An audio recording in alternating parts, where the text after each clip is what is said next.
constant humiliation at work. When he said he was leaving to live in the forest, everyone laughed and called him Crazy. But years later, when they saw what he had built with his own hands, no one could say a word. Subscribe to the channel and tell us in the comments where you're watching this video from. The city always began in noise.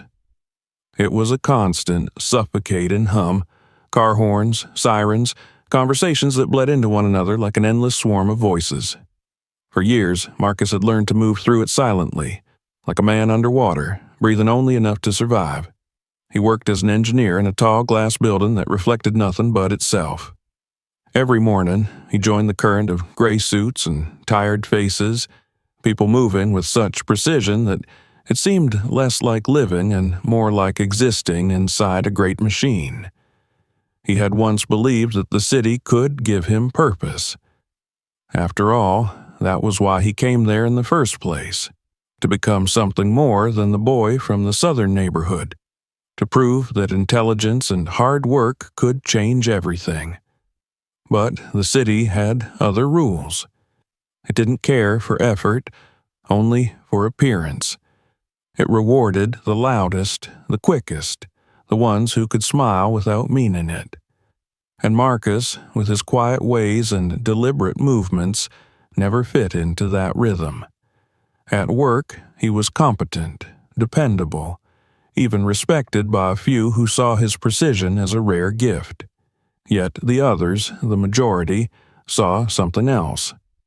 To them, his calm was slowness, his silence weakness. They joked that he was too rural, that he moved like a man raised in molasses. At first, Marcus ignored it. He thought time and performance would change their minds. But years passed and the jokes grew sharper. They mocked the way he spoke, the way he dressed, the way he ate alone. He became a shadow in their bright, artificial world. The turning point came slowly, through small humiliations that built upon one another until they formed a wall he could no longer climb. A miscalculated report in a project, one that wasn't his doing, was pinned to his name. He tried to explain, to show his notes, his data, his emails, but no one listened. His manager looked at him with that polite, corporate pity that hurt more than anger. "We need someone to take responsibility, Marcus," she said, her tone soft, her eyes elsewhere. "You're strong enough to handle this, right?" He nodded, because that's what people like him always did, and when the meeting ended, his name carried the weight of failure. By the end of the week, the video was already online. Someone had filmed him at the office gathering, standing awkwardly in front of everyone trying to respond to a taunting question about how it feels to be the company's slowest success story. His face, tired and bewildered, became a meme on social media. The caption read, "When you realize hard work doesn't fix stupid." He didn't confront them. He didn't shout. Instead, something quiet inside him broke loose, like an old rope snapping after too many years of strain. That night, he stayed late in the office long after the lights went out. The city outside glittered with thousands of windows, each one a tiny cage of light. He looked at his reflection in the glass, his dark face blending with the skyline, and felt for the first time that he didn't belong anywhere within that glittering expanse. He left without telling anyone. No farewell email, no announcement, just the slow, steady decision of a man who had already said all the words he could. When the morning came, he didn't take the subway. Instead, he walked. The rain had begun again, soft and steady, washing the streets in silver reflections.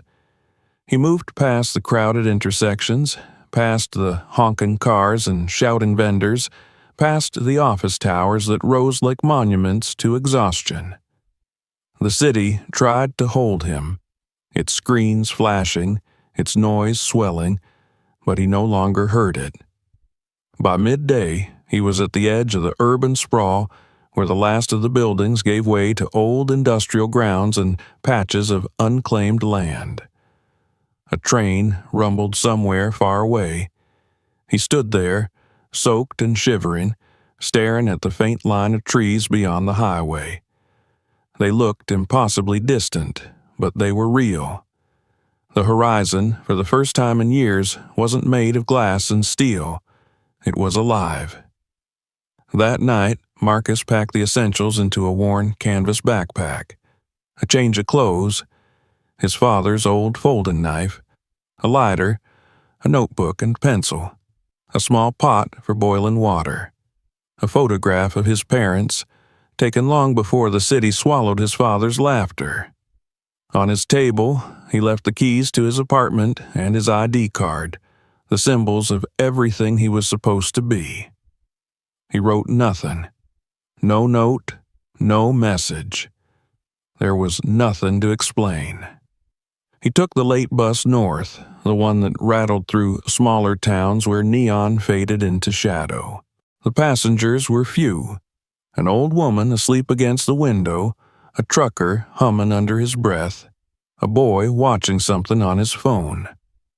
Marcus sat near the back, his head against the cold glass, watching the city's lights disappear behind him. It felt like watching his own past dissolve into darkness. The bus climbed steadily into the hills, the roads winding tighter. By dawn, the air had changed. It was colder, thinner, and carried the smell of pine. He stepped off at a desolate stop. No station, no town, just a cracked road and a sign eaten by rust. The bus pulled away, its sound fading into the forest, and then there was silence. Not the kind of silence that waits for noise, but a living, breathing quiet that filled every space. He stood there for a long while, letting it sink in. The forest before him was dense and green, shrouded in morning mist. Every sound, a dripping leaf, a distant bird, the creak of a tree, felt ancient, patient, unhurried. Marcus took his first step off the asphalt and into the wild, feeling the ground soften beneath his boots. The soil gave off a faint, earthy scent, and he thought of his father again, of the way he used to say, "When you can smell the ground, you're home." For hours, he walked through the trees, following no path but instinct. He found a stream, filled his bottle, and drank. The water was cold, so clear it hurt his teeth. He followed the stream deeper, where sunlight pierced through the leaves in pale golden shafts. The rhythm of his steps and breath became one with the forest's pulse. By evening, he made a small camp in a clearing. He gathered branches, built a fire, and watched the flames rise. It was awkward at first, his hands clumsy, his body unused to this kind of labor. But by the time darkness fell, the warmth steadied him. The stars above were unlike anything he'd seen in the city. They were not distant points behind pollution and noise. They were alive, close, burning quietly. As he sat there, the wind moved through the trees with a sound like the slow turning of pages. He realized he had not spoken a single word all day, and yet he felt no loneliness. The world had become wide again, and he, just one man with nothing left to lose, felt smaller but freer. The fire crackled, sending sparks upward like fleeting thoughts. He opened his notebook and wrote the only line that came to him. "The city took everything I had, but it never took my will to begin again." When the fire dwindled, he lay back on the earth and watched the stars until sleep came. In the distance, an owl called once, and the forest answered with silence. The next morning, when he awoke, the world felt different, lighter. He knew he could never return to the life he left behind. Ahead, somewhere beyond the trees, there was something waiting, something older and truer than anything the city had ever offered. He adjusted the straps of his backpack, took one last look toward the direction he'd come from and began walking deeper into the woods. He didn't yet know where the path would lead or what he would find, but for the first time in years, that uncertainty didn't frighten him. It felt like breathing after a lifetime of holding it in. The forest seemed to open before him, its scent sharp and alive, its silence both vast and welcoming. Each step carried him further away from the man the city had broken and closer to the one he was meant to become. And though the world he left behind might still remember him as a failure, Marcus knew the truth that no one else could see. His story had only just begun. The morning after his first night under the open sky came wrapped in mist. The air was heavy, and when Marcus exhaled, his breath seemed to merge with the low fog drifting through the trees. He rose stiffly, brushing off pine needles and damp soil from his jacket. The fire he'd built had burned down to cold ash, and the forest around him hummed quietly, as though aware of his presence yet indifferent to it. There was a strange comfort in that indifference. The city had always seemed to stare back, to judge and react to every move. But here, the world went on without caring who he was or where he came from. He was simply another living thing, breathing among thousands of others. He packed his things carefully, folding his blanket, checking his small pot and knife, then took one long look around the clearing. The trees were tall and still, their trunks damp from the morning dew, their crowns fading into the pale haze above. Somewhere, far off, a woodpecker struck a hollow rhythm into the quiet. Marcus adjusted his pack and began walking deeper into the woods, following the faint trickle of water he'd found the night before. The stream guided him like a silver thread through the forest. Sometimes it vanished under fallen logs and reappeared in glimmering pools. He followed it for hours, resting only to drink or listen. Every sound was new to him. The crack of twigs underfoot, the sigh of wind weaving through branches, the sudden flutter of wings. He moved slowly, not out of fear, but respect. The forest had its own rhythm, and to rush through it felt almost like speaking over someone wiser. By midday, the fog had lifted, revealing a sky the color of bleached steel. Marcus found a flat rock near the stream and sat down to eat a handful of nuts and dried berries. His reflection in the water looked unfamiliar, his skin darker now under the sun, his eyes sharper, his beard already forming a shadow along his jaw. He realized, with a small trace of surprise, that he hadn't thought about the city since waking up. The weight of it, the noise, the humiliation, the endless pressure, had begun to fade like a dream he no longer wished to recall. The forest, however, was not gentle in its acceptance. As evening approached, the air grew colder, and hunger settled in like an old ache. Marcus had eaten little since he left the bus, and though the stream provided water, food was scarce. He saw the movement of a rabbit once, but it vanished before he could react. Later, as he built another small fire under a low canopy of trees, his stomach twisted painfully. Yet, even through the discomfort, there was a kind of clarity. Hunger stripped away everything unnecessary. It reminded him he was alive. That night, the forest was restless. The branches creaked overhead, and something large moved in the darkness beyond the fire's reach. Marcus froze, his hand instinctively gripping the knife at his belt. He could hear his own pulse in his ears. A distant crack, a rustle, and then nothing. Only the endless chorus of insects returned. He stayed awake long after the fire dimmed, staring into the dark, waiting for the fear to pass. It didn't, but it changed. It became sharper, cleaner, less like panic and more like awareness. He realized the forest wasn't his enemy. It was simply alive, vast, and unconcerned. When dawn finally came, the fear had dissolved into fatigue. He packed his things again, determined to keep moving. Each day was a small test.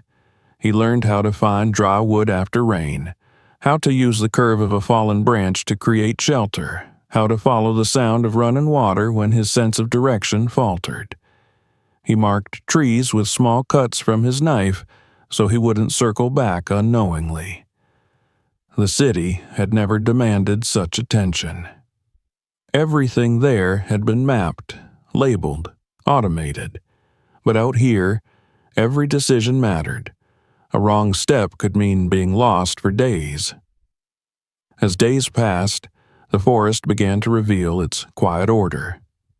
Marcus learned that the same bird sang at dawn from a certain tree each morning, and that the stream curved eastward before splitting into two smaller branches. He noticed the patterns in the moss, how it always grew thicker on the north side of trunks. Even the silence had layers, some gentle and watchful, others heavy and strange. Slowly, almost imperceptibly, the forest began to recognize him. The first time a deer didn't run at the sound of his footsteps, he took it as a sign. He was no longer just an intruder. Sometimes at dusk, he would sit beside the water and think of his father. The old man had been a carpenter, hands always stained with sawdust, face carved by years of sun. Marcus remembered being a boy, watching his father fix a broken porch with nothing but a hammer, a few nails, and patience. "You can make something from nothing if you give it time," his father used to say. "The world doesn't owe you tools, it gives you chances." That memory came back to him now, more vivid than it had been in years. It filled the loneliness with something warm. His father would have understood this journey. Maybe he had always known his son would find his way back to the soil. Weeks passed. The rhythm of life changed completely. Marcus stopped counting days and began counting small victories instead. The first time he caught a fish with his hands. The first night he slept through without starting at every sound. The moment he realized he no longer needed the flashlight to move around after sunset. His senses grew sharper. He could tell the hour by the color of the light or the song of crickets. His body, too, began to change. His hands toughened, his step steadied, his lungs filled more deeply with air that no longer smelled of exhaust or steel. But with every new step, the loneliness remained. It wasn't a sharp pain anymore, more like an echo that followed him wherever he went. He tried to ignore it, yet some nights it pressed on him heavily, reminding him that he hadn't spoken to another person in weeks. Once, he caught his reflection in the water and murmured something aloud, just to hear a voice again. The sound startled him. It was rougher, deeper, different. The forest was changing not just his body, but his very being. One morning, after a night of rain, he woke to find the world transformed. The mist hung thick between the trees, and droplets glistened on every leaf like scattered glass. The stream had risen, moving faster now, carving new paths through the earth. He followed it, walking barefoot in the shallow current, the cold biting at his skin. Then, through the shifting mist, he saw it, a break in the terrain, a faint line of stone half buried under moss. It looked unnatural, deliberate. He stopped, studying it carefully. The forest had shown him many strange shapes before, but this was different. It looked like the edge of something made by human hands. He knelt, brushing the moss aside. Beneath it was smooth rock, worn by time but clearly cut into shape. A single block led to another and another, forming what seemed like the outline of an old wall. His pulse quickened. Someone had been here before him. The discovery filled him with a mix of curiosity and caution. He had thought of this forest as untouched, but now it whispered of forgotten lives. He decided not to explore it immediately. The sun was already sinking, and he didn't want to lose his bearings in the fading light. That night, by the fire, he couldn't stop thinking about what he'd seen. The city had taught him to distrust mysteries, to reduce everything to a plan or a problem to be solved. But this felt different. It was as though the forest itself had been waiting for him to notice. Sleep came late, and when it did, it brought dreams. Shadows moving behind stone, a soft hum beneath the earth, the sound of water running under rock. He woke before dawn, restless and determined. He packed his few belongings and followed the stream back toward the place where the moss had parted. The mist was gone now, and the early light cut through the branches in thin golden beams. As he approached the stones, he saw more details he hadn't noticed before. The faint outline of an entrance, half covered by vines, and a slope leading upward toward what looked like a flat overhang of granite. It was larger than he'd first thought, perhaps the remains of an old shelter or foundation. He felt a thrill he hadn't felt since childhood. Discovery, pure and raw. He circled the formation slowly, touching the rough surface of the rock, tracing cracks that ran like scars through its surface. Something about it called to him. It wasn't just a structure. It was a place that seemed to exist between worlds, half nature, half human creation. And standing there, Marcus felt something settle quietly inside him. Maybe he hadn't come here by chance. Maybe the forest, in its own way, had led him here. The day stretched on as he explored the perimeter, mapping the shape of the stones, the slope of the ground, the way the sunlight hit the entrance. He found signs of old fire, charred marks on rock, faint traces of ash mixed with soil. Whoever had built this place had lived here long enough to leave their presence behind. As he stood in the cool shadow beneath the overhang, Marcus felt, for the first time since leaving the city, that he might have found something more than survival. He might have found a beginning. The forest had not just accepted him, it had guided him to this place under stone, quiet and forgotten, waiting for someone to bring it back to life. Marcus stepped closer, his hand brushing the damp wall, and whispered softly, almost to himself, "All right then, let's see what you're hiding." The wind moved through the trees as though in answer, carrying the faint scent of pine and rain. The forest no longer felt indifferent. It felt watchful. As the light faded and the first stars appeared between the branches, Marcus sat near the stones and built his fire once again.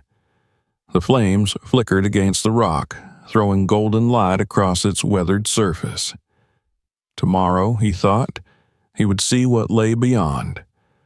For now, he watched the smoke curl upward and disappear into the canopy, feeling for the first time that he wasn't alone.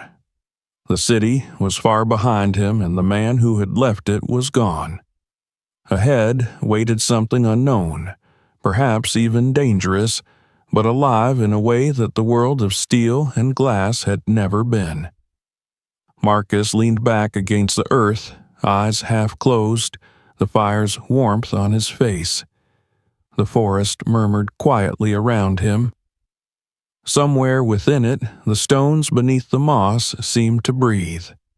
And though he didn't know it yet, this place, the one the forest had shown him, would soon become his home. The following morning broke clear and cold, and for the first time since he had entered the forest, Marcus felt a trace of anticipation instead of uncertainty.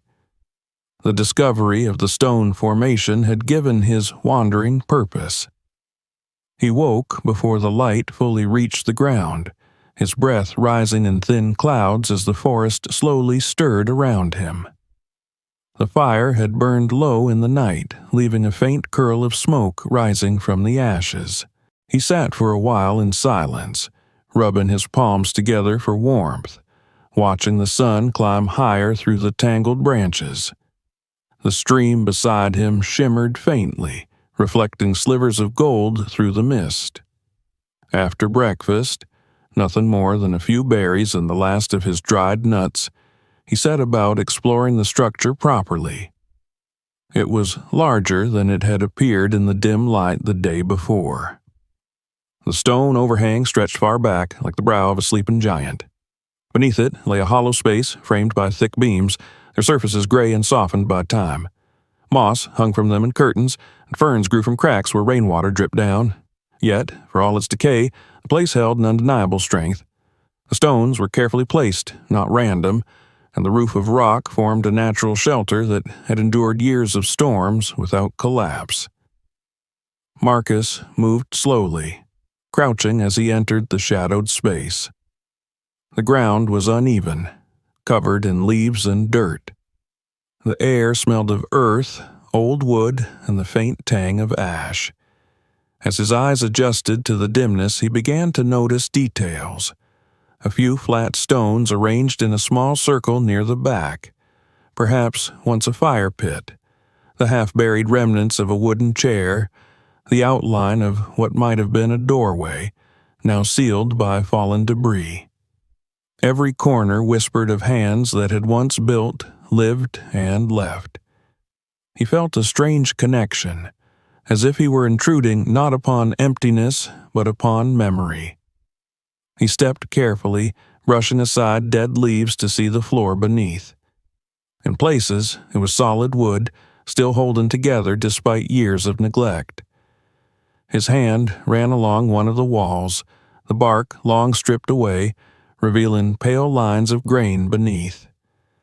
Whoever built this had known what they were doing. He tried to imagine them, a hunter perhaps, or a hermit, someone who, like him, had turned away from the world and chosen solitude over noise. The thought sent a shiver down his spine. Had they died here? Or had they simply moved on, leaving their refuge to be swallowed by time? Marcus left the shadow and stood outside again. The forest was brighter now, the mist lifting to reveal sharp beams of sunlight cutting through the canopy. He looked at the structure from a few paces away, tilting his head as though studying a problem.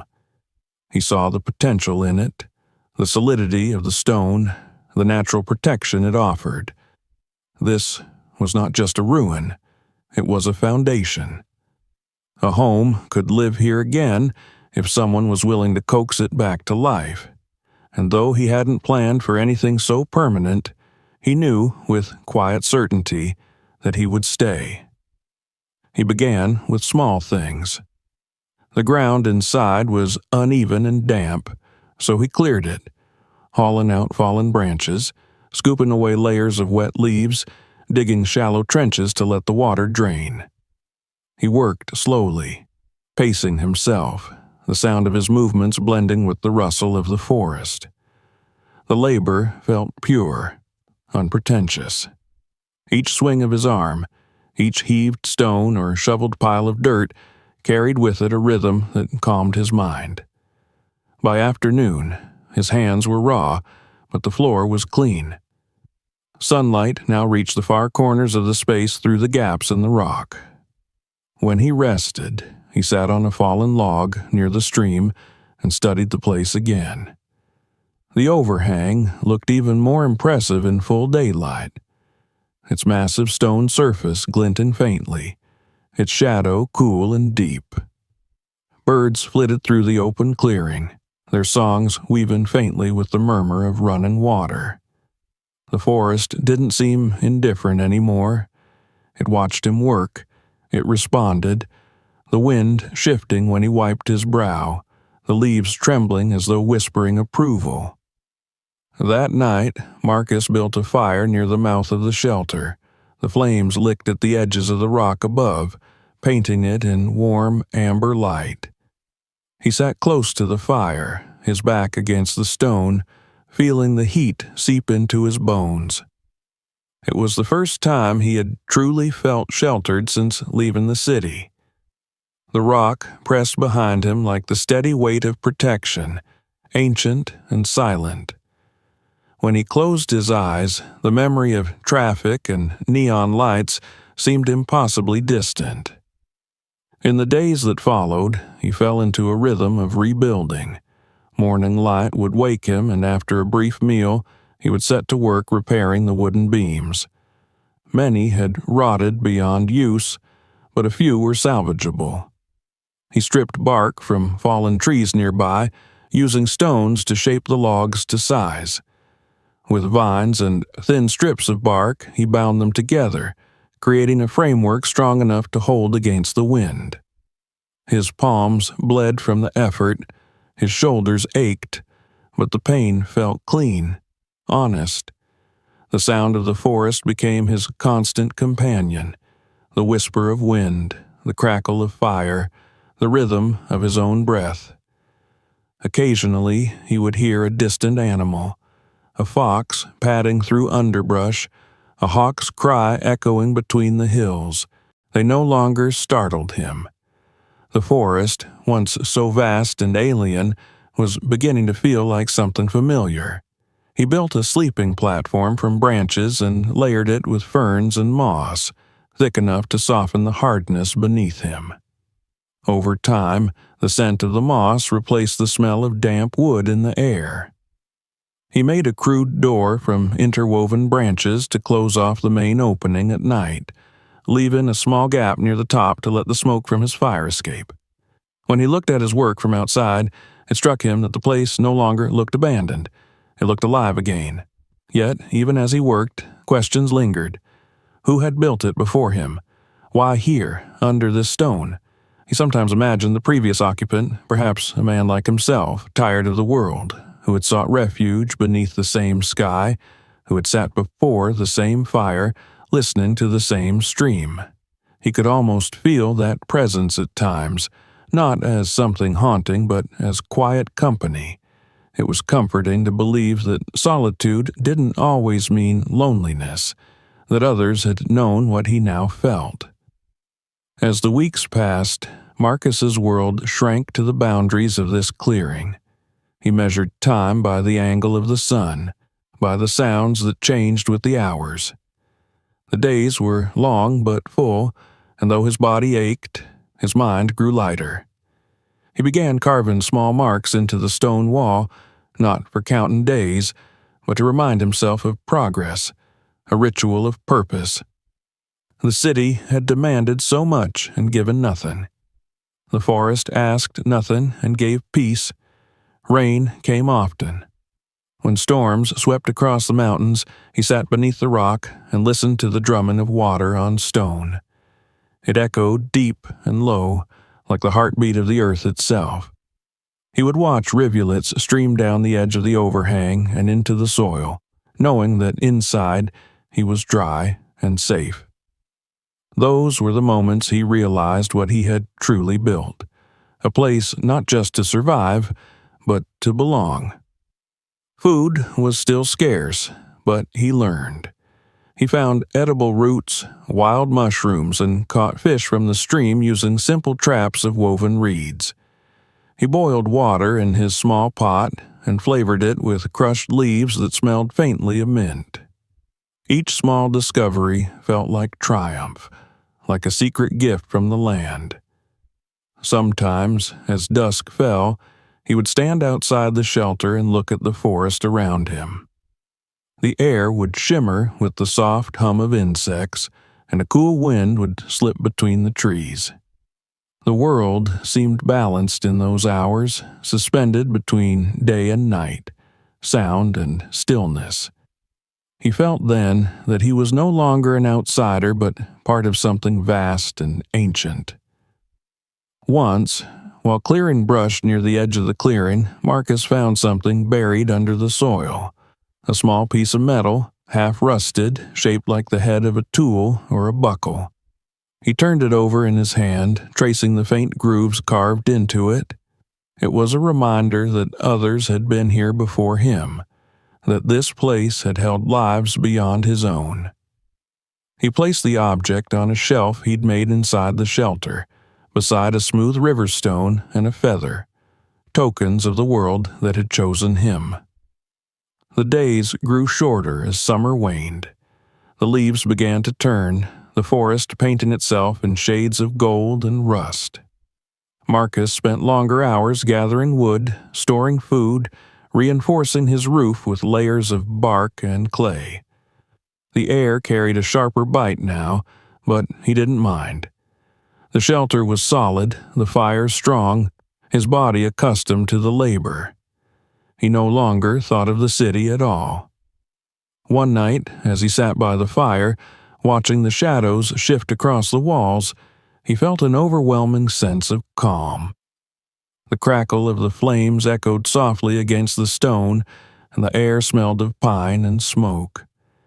He realized he had not spoken aloud for days, maybe weeks, and yet he didn't feel lonely. The silence had become his language. The forest listened in ways no human ever had. He leaned back against the rock and let his thoughts wander. In the stillness, he felt gratitude, pure, wordless gratitude, for the stone above that sheltered him, for the trees that offered him wood and food, for the water that never stopped flowing nearby. Everything he needed was here, within reach, as if the world had finally opened its hand to him after years of rejection. He thought of the people who had mocked him, of their laughter in the office, their hollow confidence. He wondered where they were now, if they still measured their worth in promotions and screens. He felt no anger, only distance. That life seemed to belong to someone else, someone long gone. The fire burned lower, the shadows on the walls flickered and faded. Marcus closed his eyes and listened to the soft murmur of rain beginning again beyond the overhang. It was a steady rhythm, gentle, eternal. The earth breathed with him. The stone held him. For the first time in his life, he felt the quiet certainty of belonging, not to a place built by others, but to one he had made with his own hands. He smiled faintly in the dark, the warmth of the fire brushing against his face. Tomorrow there would be more work to do. He would shape the walls, carve the doorway, build something lasting. He didn't know what the future held, but it no longer frightened him. He had found his beginning beneath this ancient stone where the world and silence met, and where a man could rebuild not just a home, but himself. Autumn settled upon the forest like a slow exhale. The air grew cooler, the light softer, the trees brushed in colors that whispered of endings. For Marcus, the change in season marked not decline, but fulfillment. He woke each day beneath the sheltering stone, with a purpose more defined than any he had known in the city. There, his life had been filled with noise, emails, deadlines, voices overlapping in glass corridors. But here, the world spoke in simpler tones, the rhythm of his own footsteps, the whisper of wind through branches, the measured sound of his breath as he worked. Each morning began the same way. He would rise before the sun, when mist still clung to the forest floor and dew dampened his hair. The first task was to rekindle the fire, coaxing embers back to life with careful hands. Then he would fetch water from the stream, its surface shining like polished silver, and watch the ripples scatter the first reflections of light through the trees. Breakfast was meager: fish roasted on a stick, a handful of berries, or whatever roots he had gathered the day before. But he no longer felt deprived. The food tasted real, unmasked by anything artificial. It filled not just his body, but something deeper, a part of him that had long gone hungry in the city's hollow abundance. After eating, he began the day's labor. The shelter was taking shape, but there was always work to do.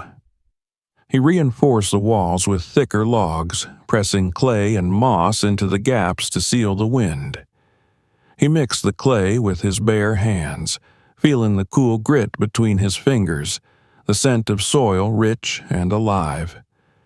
When he stepped back to look at his work, the structure seemed to breathe, a living extension of the forest itself. The roof, once a crude patchwork of bark, was now layered and firm, designed to channel rainwater toward a small trough he had dug for collection. His father would have approved of the craftsmanship, Marcus thought. The man had always said that a true home must work with nature, not against it. Throughout the long hours of work, Marcus found that silence no longer weighed on him. It had changed. In the city, silence had been uncomfortable, an absence that demanded to be filled with words or sound. Here, silence was presence. It surrounded him, steadied him, reminded him of the pulse beneath all things. The forest did not need to shout. Its quiet was its strength. When he paused to rest, the air hummed with life. Crickets in the grass, distant birds calling to one another, the faint groan of branches stretching. It was not emptiness, but communion. As his hands shaped the walls, his mind began to shape itself. He thought often of what it meant to build something from nothing, to take what the world provided and return it transformed. The city had stripped him of that understanding. There, creation meant designing for efficiency, for profit. Here, creation meant harmony. Each log, each stone, each handful of earth found its rightful place not by force, but by patience. He remembered his father's words, how every structure carried the story of its maker. In the lines of the walls, Marcus saw his own story emerging, the story of a man who had been broken by noise and rebuilt by quiet. The days blurred together in their rhythm of labor and rest. He constructed a small chimney through the natural crack in the rock, shaping it with stones he carried from the riverbed. Smoke now rose in a thin, straight line above the clearing, carrying with it the scent of pine and ash. He made simple furniture, a stool carved from a stump, a table smoothed by sand and time. His tools were crude, yet the work was meticulous.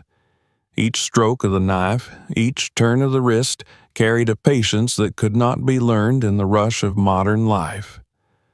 There were moments when exhaustion tested him.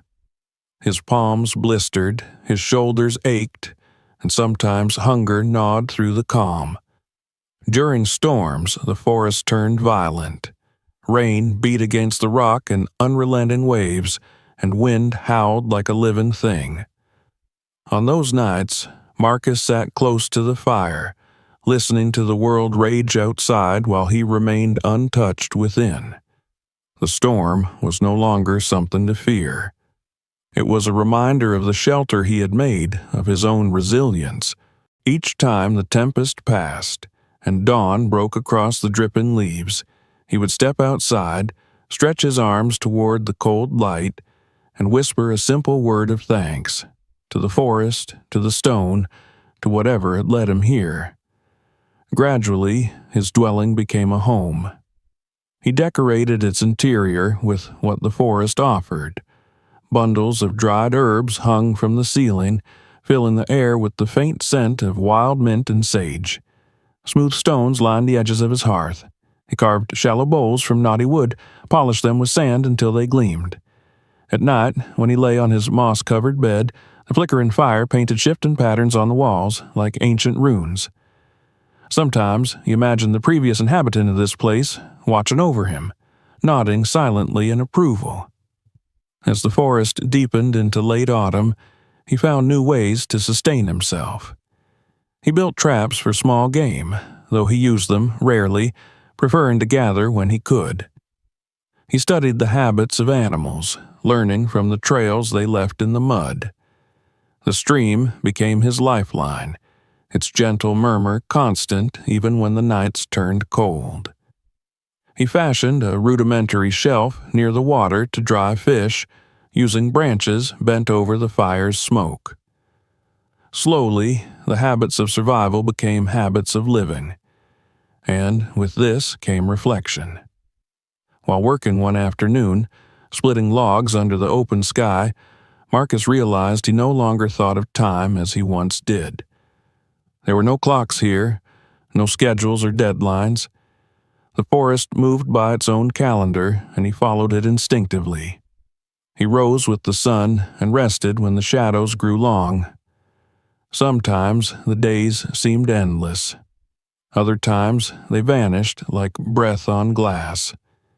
He no longer knew what day it was, nor did he care. Each one carried its own meaning in its simplicity. He had not seen another human being in months, and yet he did not feel lonely. The forest had become a presence, silent, steady, protective. He talked to it sometimes without realizing it, murmuring words of acknowledgement as he worked. When he lifted a heavy stone, he would mutter, "Help me out here, old friend." And when the wind rustled the leaves in reply, he almost believed it answered. He began to understand what solitude truly meant. Not isolation, but the freedom to exist without pretense. There were nights, however, when memories crept in like cold air through the cracks. He would recall faces from the city, their laughter, their derision, and wonder what they would say if they could see him now. Would they call him mad? Would they mock his crude walls and rough clothes? The thought no longer stung. If anything, it brought a faint smile. They would never understand, because they had never felt what he felt now, the profound peace that came from creating something entirely with one's hands. One evening, as the sun set behind the ridge, Marcus stood at the edge of his clearing, watching the light fade over his handiwork. The shelter glowed faintly in the twilight, the stone roof gleaming where the day's last rays touched it. Smoke drifted lazily upward from his chimney, curling into the cooling air. He realized that his home no longer looked out of place among the trees. It belonged here. Its walls blended with the trunks, its roof with the rock. It was no longer a structure imposed upon the land. It was part of it. The following weeks brought the first chill of approaching winter. Frost edged the leaves in the morning, and the stream's surface glimmered with thin ice at its edges. Marcus prepared as best he could, gathering firewood and storing food. Each evening, when the cold seeped through the forest, he would sit by the fire, the stone at his back radiating the day's retained warmth. He would sip from a small cup of boiled herbs, their taste bitter and grounding, and let the quiet stretch deep into the night. One night, as snow began to fall for the first time, he stepped outside to watch it. The flakes drifted down softly, catching in his hair, melting on his skin. The forest, so full of sound in summer, was hushed now, the snow muffling every noise. He stood there a long while, breathing the cold air, feeling utterly alone and utterly connected at once. When he turned back toward the shelter, the glow of the fire within looked almost golden against the white. He realized that he had not only built a home, he had built warmth itself, a living heartbeat in the cold wilderness. In those long, silent nights of winter, Marcus felt himself change in ways he couldn't yet name. He no longer dreamed of escape or return. The city had faded to a ghost in his mind, its lights extinguished, its voices meaningless. What mattered was here. The sound of the fire, the pulse of the stream beneath ice, the rough feel of stone under his fingers. Life had stripped away everything unnecessary, leaving only what was real. Sometimes he caught himself laughing softly for no reason. The laughter surprised him, a small burst of joy that came from nowhere, as if the forest itself had placed it there. He would look around at the vast darkness beyond his clearing and whisper, "I'm still here." The words carried no despair, only wonder. By the time spring began to stir again, Marcus's dwelling was no longer just shelter. It was home in every sense of the word, a reflection of his labor, his endurance, and the silence that had shaped him. He had become part of the rhythm of the land. When the first thaw came and the forest began to wake, he felt it as though it were his own pulse quickening. He stood one morning outside his home, the sun spilling through branches wet with melting snow, and felt a deep calm settle within him. He realized that the world beyond the trees might still go on, its towers, its meetings, its noise, but none of it touched him now. He had built something that the city could never take away. Here, beneath the great stone that had once loomed above him, he had found not just safety, but meaning. The forest breathed around him, the stream sang softly, and the house he had made stood firm against the wind. In that moment, Marcus knew that the labor and silence had not been punishment. They had been purification. And in that purity, he had found the one thing he had searched for all his life: peace that required nothing but to exist. By the time the snows melted and spring returned, Marcus's world had shrunk to the quiet circumference of his forest clearing, and yet within it he felt infinite space. Each morning he stepped outside to greet the pale light of dawn filtering through new leaves, and each evening he watched the fireflies rise like sparks from the underbrush. The stone roof above his home had grown soft with moss, and the air carried the scent of thawed soil and rain. It was life in its purest rhythm, and he no longer marked the days by calendars or clocks. But while he had become invisible to the city had not entirely forgotten him. Far away, where glass towers caught the reflection of sunrise, people spoke his name again, not with compassion, but with laughter. The first mention came through a rumor.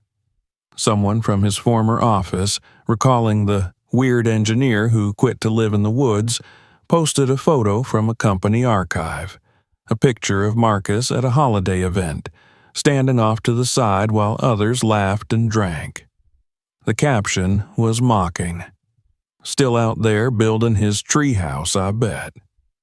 The comment spread quickly, and soon more followed. Jokes about his hermit life and failed genius phase rippled through networks that thrived on ridicule. To them, Marcus was entertainment. He was the man who had cracked under pressure, who traded paychecks for pine cones. They could not imagine another reason for his disappearance. In the forest, of course, he knew nothing of this at first. His days were filled with work and quiet reflection. But the world has strange ways of circling back. One morning, as he was repairing the outer wall where the winter storms had left cracks, he heard voices echoing faintly through the trees. He froze, the chisel in his hand suspended mid-air. The sound came again, distant, high-pitched, unfamiliar. Words carried by laughter. Marcus moved silently toward the sound, stepping carefully between the roots until he reached the edge of the clearing. Through the branches, he saw flashes of color, bright jackets, movement. For the first time in many months, he saw other people. 3 of them, by his count. Young, perhaps in their 20s, one with a camera hanging round his neck. They were talking loudly, making jokes and pointing toward the clearing. Marcus's chest tightened. He could hear their words now. "This must be it," one said. "The hermit's hideout. Man, this is going to blow up online." The others laughed. One pulled out a phone and started recording, narrating in a tone half amused, half pitying. "We're deep in the woods now, folks. looking for the famous office guy who lost it all. If he's still alive, we might find him roasting squirrels or something." Marcus stepped back, unseen, his heart pounding. He felt not fear, but a deep, quiet disappointment. The world he had left behind had come looking for him, not to understand, but to consume. He could already imagine the captions they would write, the jokes they would share. For a moment, anger stirred in him, sharp and bitter, but it passed as quickly as it came. He had not built this life for them. They could not touch what they did not understand. He waited until they left, after they had wandered around the clearing, peering at his shelter, laughing at the simplicity of it, and finally disappearing back down the trail. When their voices faded, Marcus stepped into the open again. The air seemed heavier now, the silence bruised by their intrusion. He walked slowly around his home, examining the footprints they'd left in the soft ground. Near the entrance, one of them had scratched something into the bark of a nearby tree, an arrow and a word, Hermitville. He stared at it for a long time, then brushed his hand over the mark until it was gone. That night, as the fire burned low, Marcus thought of the faces from his old life, of those who had once mocked him within office walls, and he realized how little had changed. The city still fed on the same hunger, mockery, judgment, the illusion of superiority. They could not stand to see someone live outside their circle because it reminded them how small their own freedom was. He smiled faintly in the firelight, not out of joy but understanding. The laughter they aimed at him was only the echo of their own fear. Days later, his solitude was broken again. This time he heard the faint hum of a drone. Looking up, he saw it glinting in the sunlight, a mechanical insect buzzing overhead. It hovered near his clearing, its tiny red light blinking. He picked up a stick and waved it away, but the thing persisted, circling like a curious bird. He realized it was filming him. Somewhere, perhaps hundreds of miles away, someone was watching, their face lit by a screen, seeing him not as a man, but as a spectacle. The thought filled him with a strange mixture of pity and resignation. The next week, the world discovered him anew. The video, grainy, shaky, with captions full of sarcasm, spread across the internet. "Modern caveman still alive," one headline read. Another simply said, "He left society for this?" The comments flooded in, people mocking his beard, his clothes, his crude dwelling. Some called him insane. Others, to his surprise, defended him, saying he looked peaceful, saying maybe he'd figured something out that they hadn't. But Marcus did not see any of it firsthand. The forest remained his only truth. The noise of the world had no place here. A month later, a journalist came. She was polite, soft-spoken, with a camera and a notepad. Marcus spotted her long before she reached the clearing, her bright jacket like a flare among the trees. When she arrived, she paused at the edge, clearly unsure whether to approach. Marcus stood near his doorway, silent.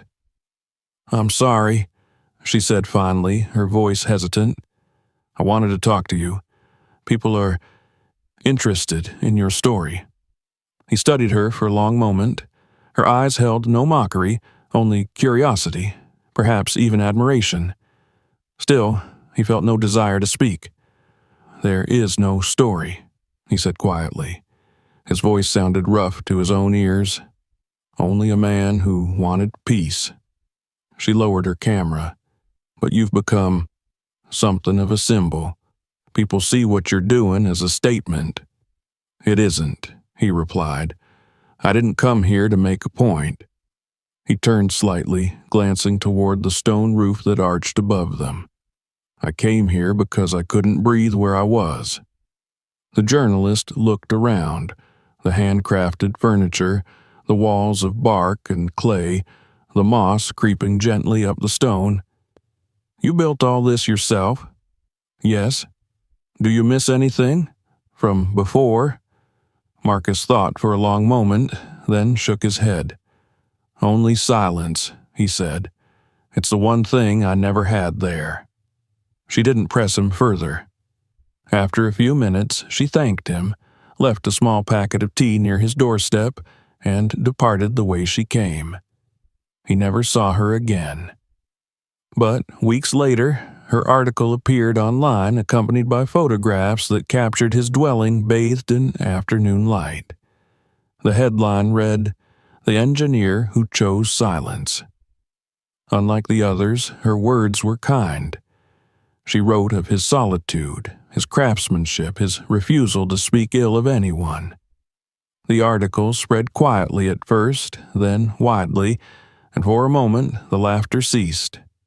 People who had once mocked him now spoke of him with admiration. The forest around Marcus changed subtly. Strangers began to come. Not journalists this time, but wanderers, travelers, seekers. They arrived hesitantly, as if approaching a shrine. Some brought gifts, a bag of rice, a handmade knife, a carved bowl. They would stand near his clearing, uncertain whether to speak, and he would nod in greeting but say little. Some asked questions, how he survived, why he left, what he had learned. But Marcus answered only with gestures. Eventually, they would leave, stepping quietly back into the trees. He never sought the attention, but he did not resent it. He understood that people came because they were hungry for something the world had stolen from them. Quiet, purpose, authenticity. The same hunger that had once driven him away from glass towers now drove others to seek him out. The irony was not lost on him. The man who had been mocked for leaving the world was now envied by it. Still, the visits disturbed the stillness. Each time he heard approaching footsteps or the faint crunch of tires on distant earth, a part of him tensed. He had built his life to escape the eyes of others, and now those eyes sought him out like moths to a flame. The forest no longer felt as secluded as before.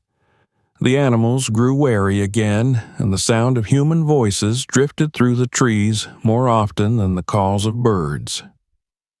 One evening, after a pair of hikers left behind a small bundle of flowers at his doorway, Marcus sat by the fire and stared into the flames. He thought about the strange circle his life had drawn. The mockery had turned into fascination, then into reverence, but all of it felt the same. Noise, distant and hollow. He realized the world would always need to project its own restlessness onto him. Whether they laughed or envied, they were still trapped in the same pattern, forever talking, forever trying to define what they feared to live. Outside, the forest was still. The stream whispered softly, and the stars shone cold above the stone roof. He leaned back, feeling the weight of the rock behind him, the same rock that had sheltered him since the beginning. The laughter, the gossip, the headlines, all of it faded like wind through leaves. He closed his eyes and breathed deeply, letting the forest reclaim the silence that had been disturbed. When he opened them again, he smiled faintly. The world could mock, could praise, could misunderstand. It made no difference. He had chosen a life that could not be broken by noise. They had built their towers. He had built his peace.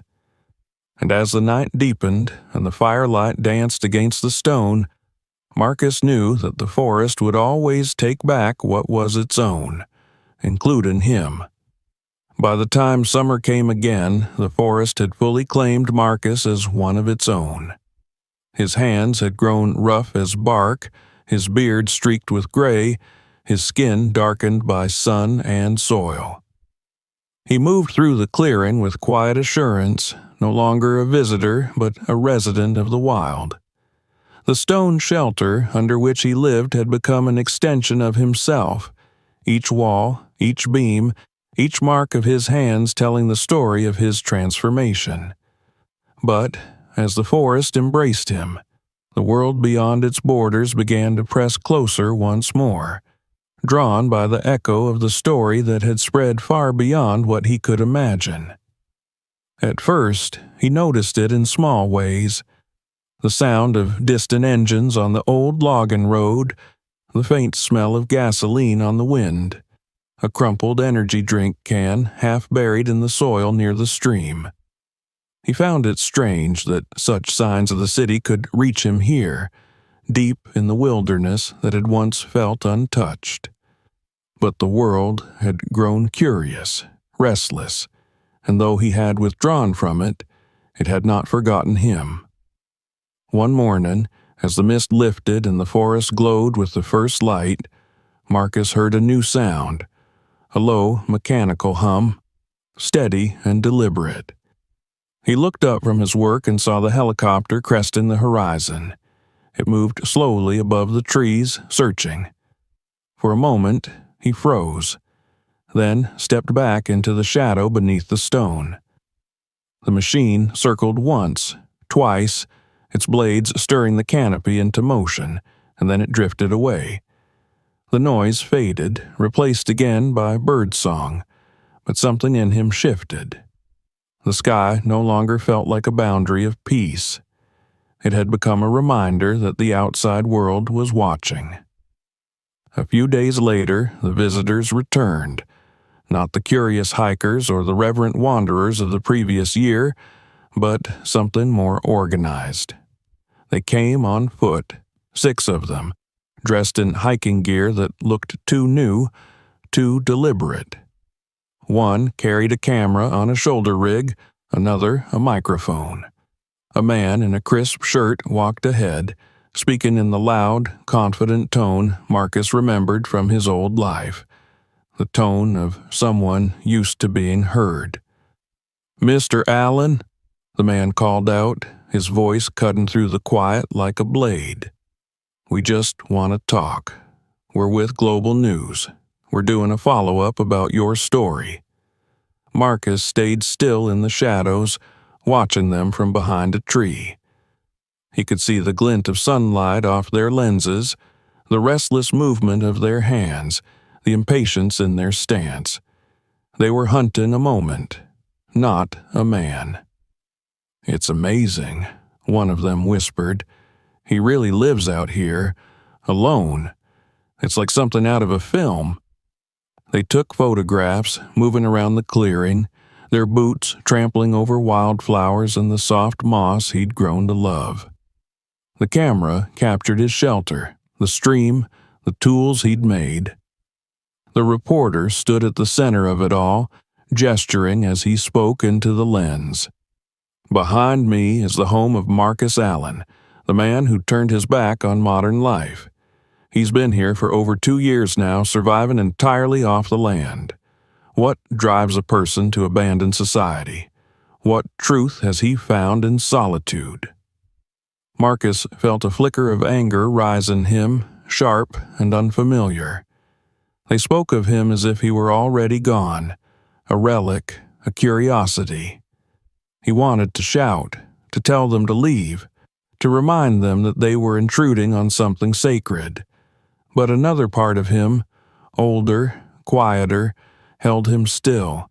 The forest had taught him that anger was just another kind of noise. When they finally left, their laughter echoing faintly through the trees, Marcus stepped into the open once more. The clearing looked different now, exposed. He could almost feel the gaze of unseen eyes lingering on it. Weeks passed, and with them came others. Some journalists, some wanderers, some simply curious. They came with questions, cameras, and expectations. Many brought gifts, canned food, books, even tools. They spoke to him kindly, some with reverence, some with the awkward enthusiasm of people who had built him into an idea. "You're an inspiration," one woman said. "You've shown us that it's possible to live free." Marcus listened politely but said little. He didn't want to be a symbol. He hadn't come here to prove anything or to be admired. he had come to breathe. Yet their admiration was a kind of weight. It pressed on him like the air before a storm, heavy and inescapable.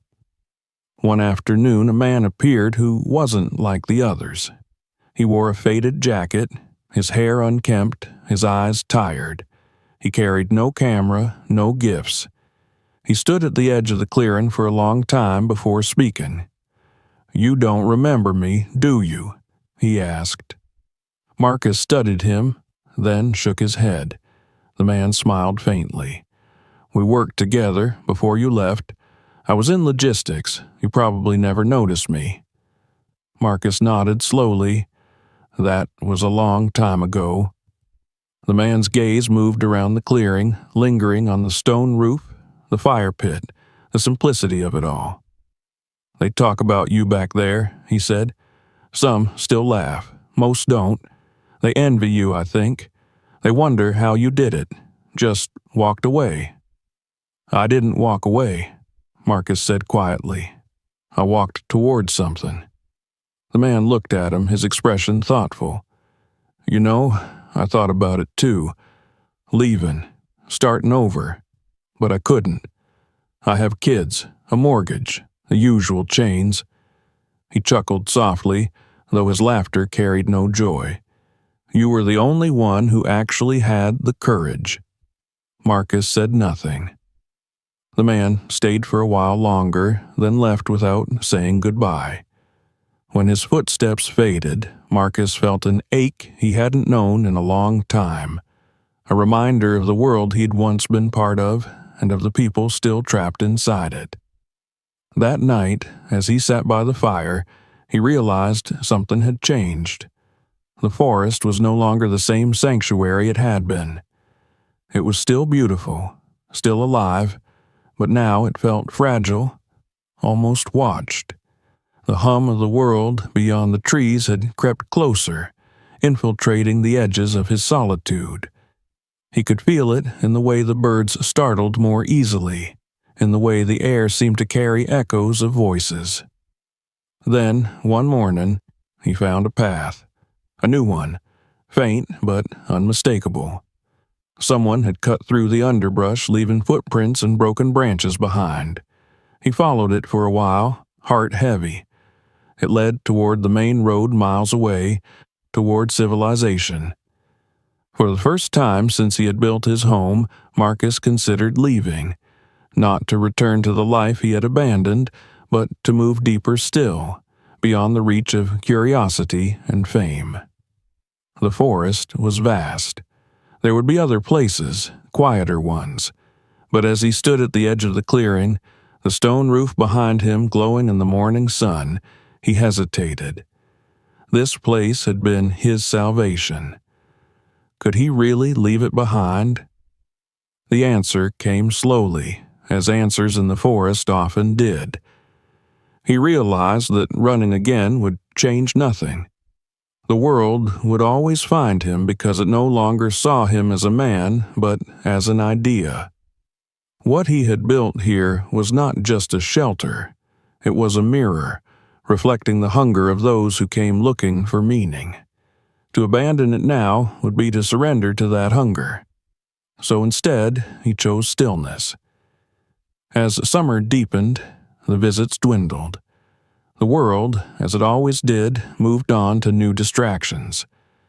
Marcus found himself alone again, and the forest, patient and forgiving, began to close around him once more. The footprints faded, the birds returned, and the silence stretched long and soft. He repaired what the visitors had disturbed: the trampled grass, the broken branches, the small scars left by careless boots. Nature, too, was healing. He began to notice new life returning. A fox den near the stream, a pair of swallows nesting in the eaves of his shelter. He fed them crumbs of bread and watched their cautious curiosity turn to trust. The forest had forgiven him, and he, in turn, forgave the world. People would come and go, laugh and forget, but the trees would remain, their roots deep, their patience endless.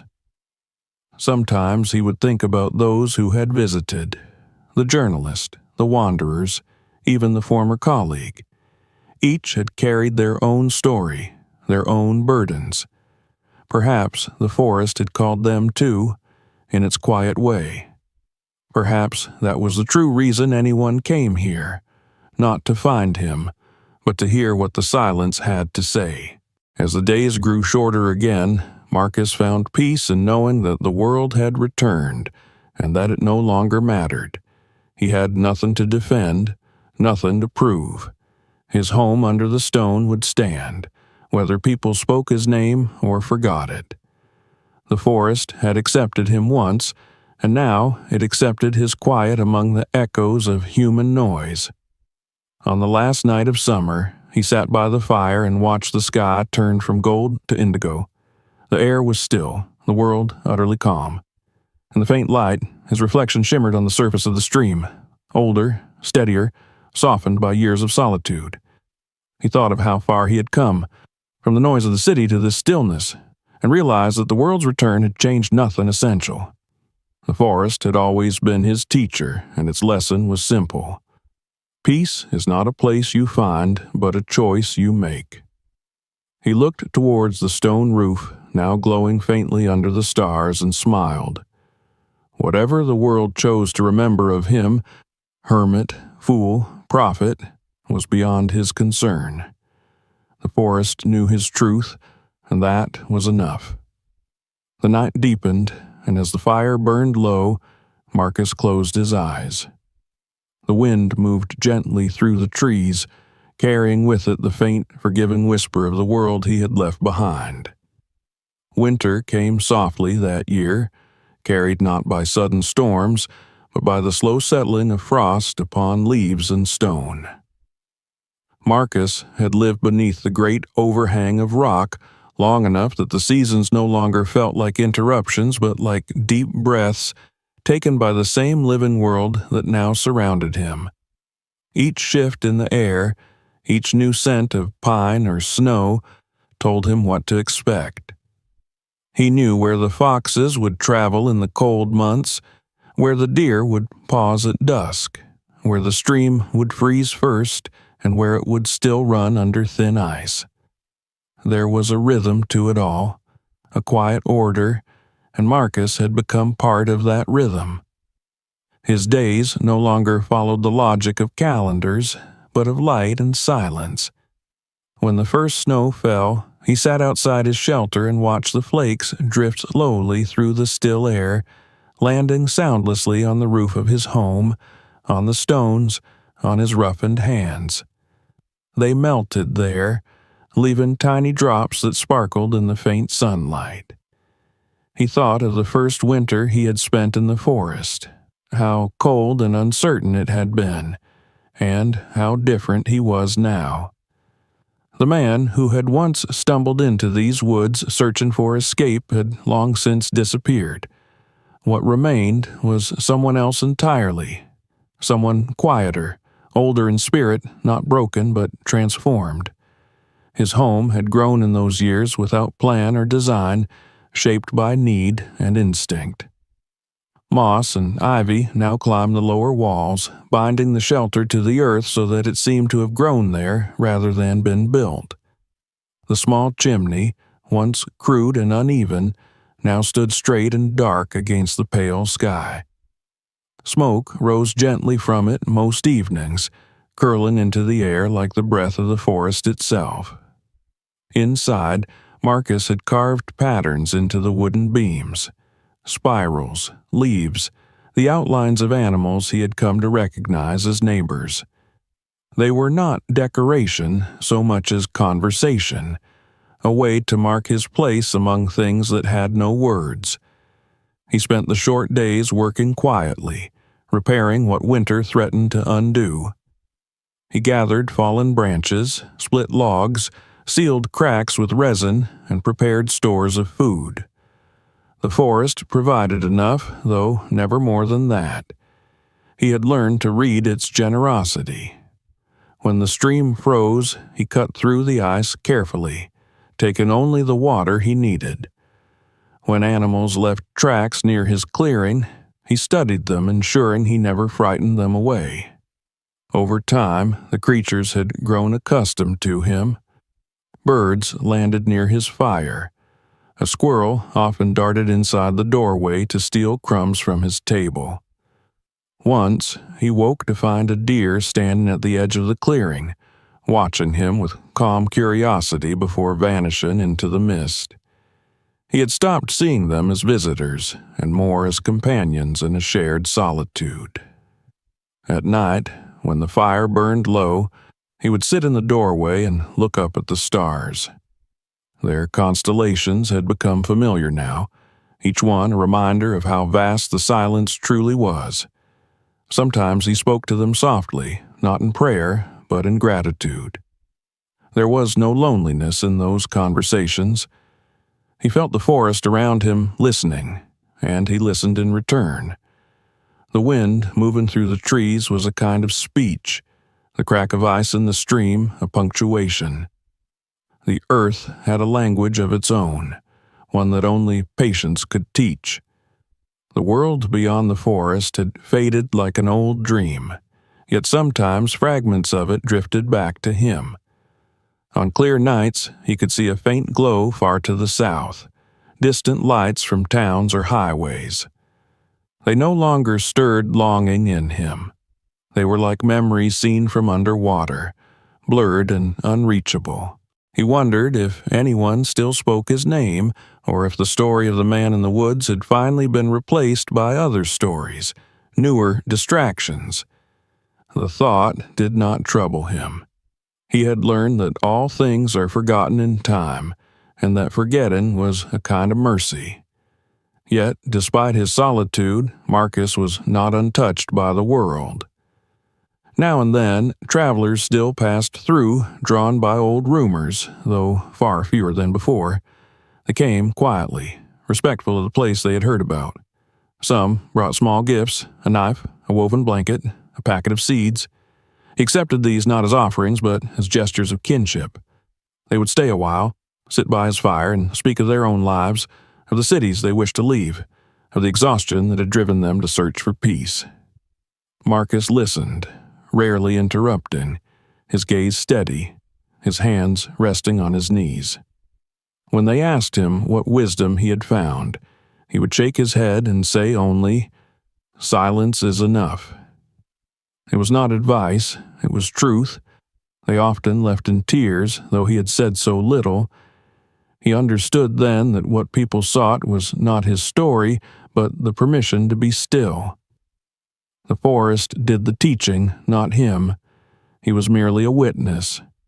One visitor, a woman with weathered hands and eyes that seemed to have seen many losses, stayed longer than most. She helped him mend the roof after a storm, her movements careful and sure.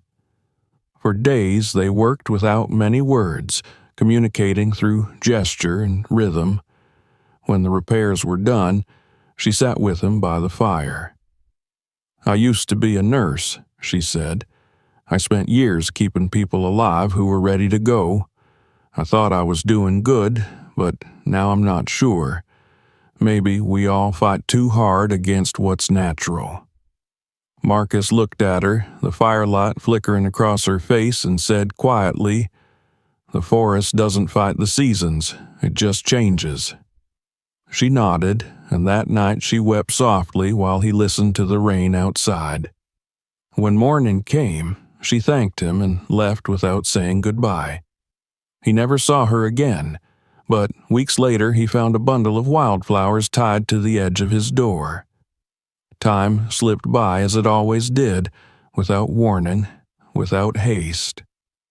The days shortened again, and the cold deepened. Marcus's movements grew slower, but his heart lighter. His life had become a circle, each season folding into the next, each breath carrying the same quiet gratitude. He sometimes thought about the people who had mocked him long ago, the faces blurred by memory. He imagined them older now, perhaps changed, perhaps not.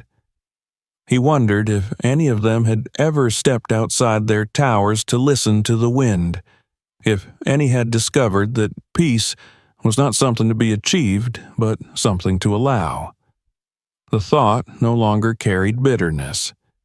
He wished them well, all of them, even the cruelest ones. The forest had taught him forgiveness, not as a gesture of virtue, but as a simple necessity. Without it, one could never belong to anything.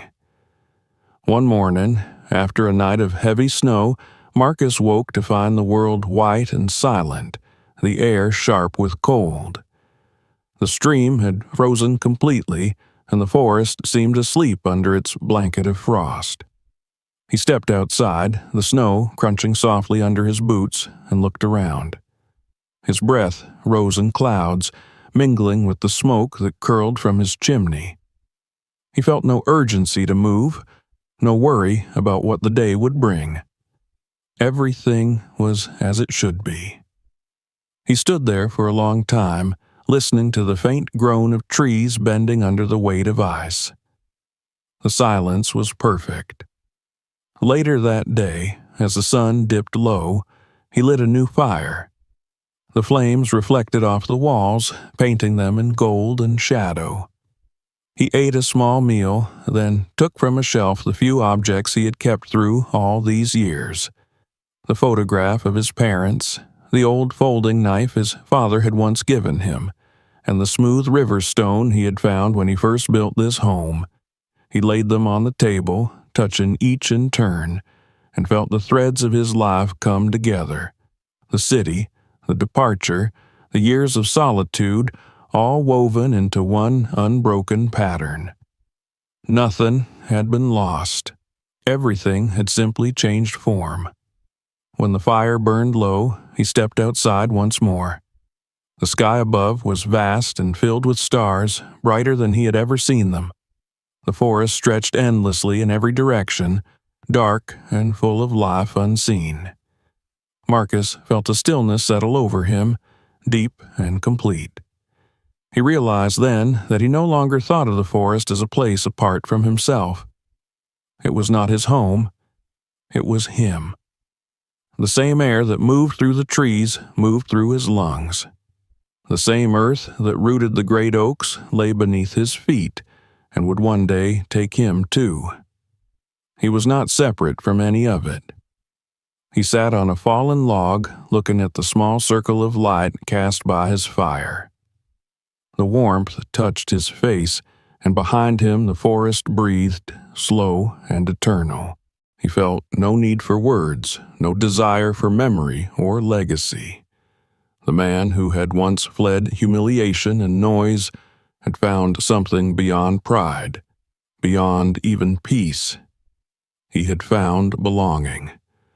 The laughter of those who once mocked him had long ago faded into silence, and in its place there was only the gentle hum of life continuing.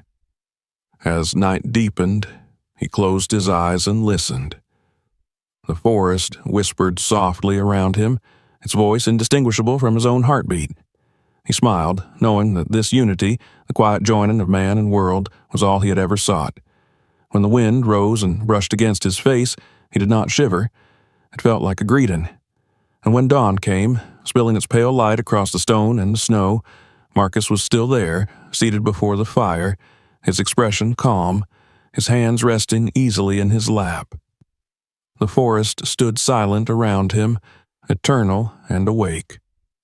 Somewhere above, the first bird of morning called out, its song breaking the long night's hush.